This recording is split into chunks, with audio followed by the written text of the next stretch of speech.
Welcome to Barbie's dream house. Come on in.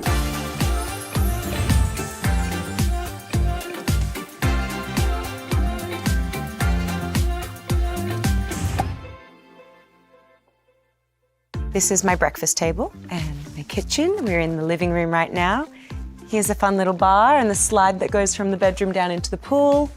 Not super practical, but nothing is for Barbie.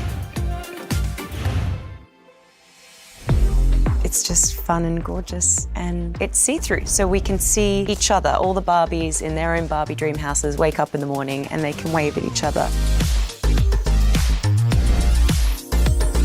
This is like the product of so many discussions and so many references, and I can't even tell you the meetings we've had about pink. We like sat with all these different kinds of pinks and we were like, what is the pink and how do the pinks interact? Because I didn't want it to be so classy that it didn't, like when I was a little girl, I liked the pinkest, brightest things. But this is our white. This is our palest pink that's our white. It was pretty incredible seeing this set for the first time. It was kind of surreal because I'd spent so long looking at the miniatures and the models and the drawings and the design, you know, of what it was going to look like, and then when you see it firsthand in real life, it's all there and it's like, I don't know, it was really exciting. When we first stepped onto this set, we all were just, it's like we're in the real deal, so we don't have to imagine it all, it's just there in front of us. How special is that? Because Barbie was invented in 1959, it felt like we could ground everything in that look. 1950s soundstage musicals, Gene Kelly or Vincent Minnelli, like those kind of wonderfully fake but emotionally artificial spaces.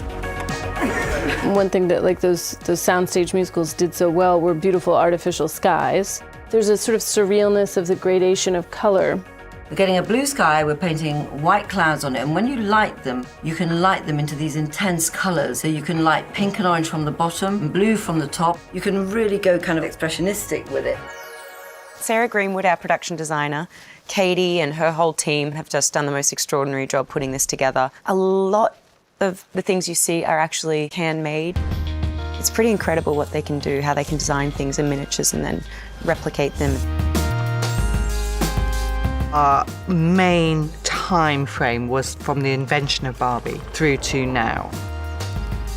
They're timeless pieces, which also has an echo to the actual toys that are in the dream house that Mattel make today. It's very simple and clear and beautiful, and that was one of Greta's keywords. It has to be beautiful. It has to be beautiful as well. Walking into those environments and feeling the kind of artistry and the love and the playfulness.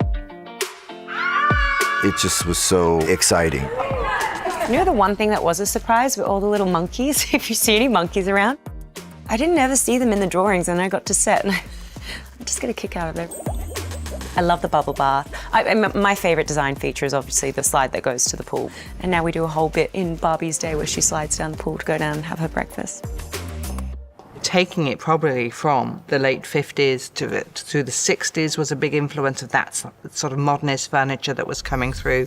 The kitchen's great, so we have a mixture of, you know, things that are physically there, but then also decal, because again, playing into the world of toys and how it would look if it was a Mattel product, our kitchen being a great example of that. So on the back here, you have just a decal, you know, so it is intentionally 2D, and it's that thing where we want things to be obviously artificial, but still very satisfying. Come and see the pool.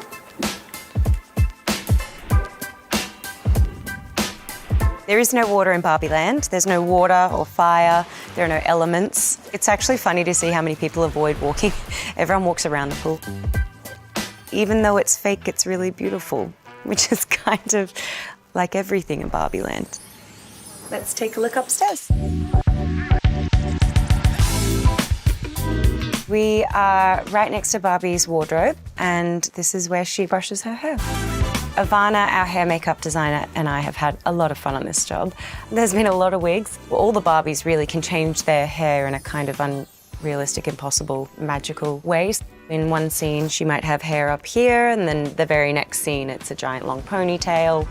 I want everyone to feel like they can reach onto the screen and touch everything. I mean, so emotionally, just remembering like standing in Toys R Us, looking Barbies with the plastic sheet over it, and everything in you wanted to take it off and take everything apart and touch everything. Just talking about Greta wanting to go inside the box. That's actually Barbie's wardrobe. This is the beautiful wardrobe that does open and there's all the clothes. The magical wardrobe. Yeah. This was a design thing that we were very excited about. We were saying that the wardrobe in Clueless, like the bar was set so high, and we would really like to do something that is as cool as that. Barbie, each day her outfit is already magically here in her wardrobe. She opens the doors. All she needs to do is look at it, gives a spin, and then it's on her body.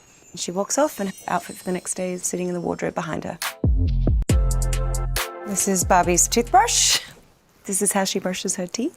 This is her shower. There is, of course, no water in Barbie land, but she showers nonetheless. I actually just would look up the old Radox commercials and try and replicate that. Good night, Barbies. I'm definitely not thinking about death anymore. Come up and see Barbie's bedroom. She wakes up with perfect hair, no morning breath. Her pajamas are impossibly ironed and beautiful still, and she feels great, energized for another perfect day in Barbie land. So the way Barbie gets into her car, she walks to the edge and she impossibly floats down into her car. Greta said, you know, no one actually walks their Barbie down the steps to get into the car. You just take them from one thing and just plop them into the next thing. And as you can see, Barbie has a pretty amazing view of Barbie land from here. And she can see where all her friends are, Barbie Emma's house, Barbie Anna's house, Barbie Alex's house, and over there is where Skipper and Midge live in little Skipper's treehouse thing, which you may have noticed was replicated from the actual toy. We consider it a heritage site.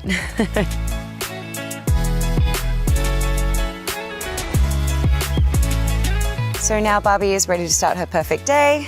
This is where she gets her mail, by the way. All the writing in Barbie land is actually just gibberish. It's just scribble, the way kids kind of write endless amounts of, you know, nothing, but it's all very beautiful. Thank you for coming to see the dream house. I have to get back to set now. Bye-bye.